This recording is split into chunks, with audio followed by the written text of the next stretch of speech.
Magandang hapon, Kabatuan Isabela. This is What's Up, Pilipinas. I'm Danvela Victoria.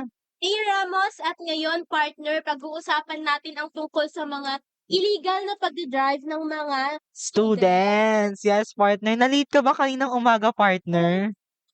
Yes. pa. Yes, partner. Ang daming nagkukumpulan dyan sa labas ng ating campus. Parang super traffic ng kalsada natin kaninang umaga, partner. Ano naman kaya ang dahilan nito?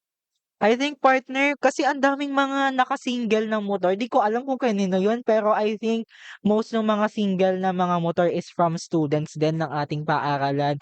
I think nagpa-park lang sila dyan sa gilid-gilid ng ating campus. Kaya minsan, yung space na daraanan sana ng mga maghahatid ng mga students is nabablock, kaya nagkaka-traffic, partner.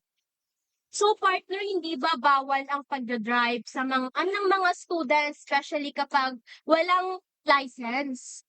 Yes, partner, may RA ata dyan about partner. Nakalimutan ko lang kasi. 4136 series of 2019. Ay. Kung saan ipinagbabawal ang pagmamaneho ng mga walang lisensyang sasakyan. Yes. Also, yung mga um, Mga menor de edad. drivers na walang license. Yes, partner, yung mga menor de edad is pinagbabawal na mag-drive kasi ayun nga wala pa silang lisensya, and I think yung viable age para magka-license is 18 years old. Clear dapat talagang i-discourage natin yung mga students, especially kapag wala pa sa legal age at wala pang license na huwag mag-drive ng motor kasi recently partner yung mga Vehicular accidents.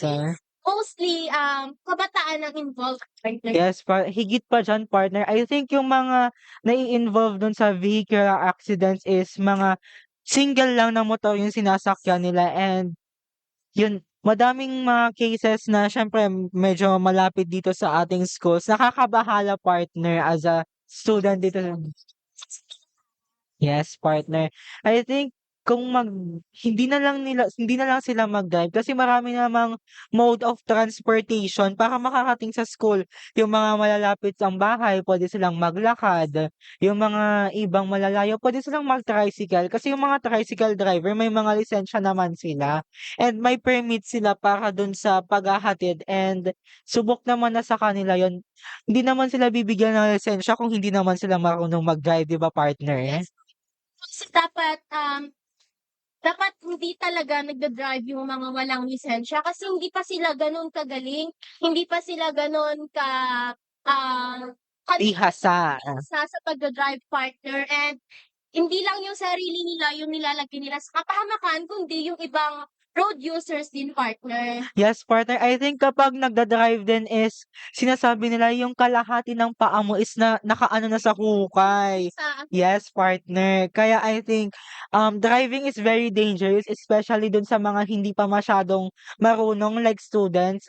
Siguro ipaubaya na lang nila yung pagda-drive sa mga tricycle drivers or kaya dun sa mga may lisensya na, partner. Wag na lang mo kapag siguro sa tamang edad na sila, ayun, puwede na silang matuto mag-drive, and puwede na rin silang kumuha ng kanilang lisensya, partner. and partner, reminder lang po sa mga may license na, bukod sa mga students siyempre, dapat kapag magda-drive always wear Helmet! Yes, always wear your protection helmet. Kasi very vulnerable yung ulo natin kapag nagka-aksident, partner. My God. So, kapag tayo nagmamotor, yung mga iba nga, mga nagpa-practice na palang magmotor, naka-helmet, naka-full gear, partner. Tapos, kapag nagmamaneho palaging tignan kung saan dumadaan, like check the side mirrors para maiwasan yung mga aksidente sa daan, partner.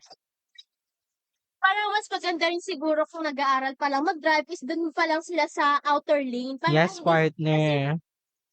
yung mga pang professional drivers siguro dun sila sa may inner lanes. Yes, And yung partner. mga hindi pa masyadong bihasa sa pagda-drive ay maaaring gumamit ng partner lang. Alala ko tuloy yung mother ko, partner, nagpa-practice siya sa open compound, ikot-ikot lang siya dun. Kaya mga listeners, ganun lang ang gawin niyo 'pag magpa-practice kayo mag-drive, wag kayong sumabay dun sa mga alam niyong bihasa namang drivers. Practice lang around the area muna. Yes, partner. Muli ako si Danvela Victoria, At ako si Althea Ramos. and this is What's Up Pilipinas. Pilipinas!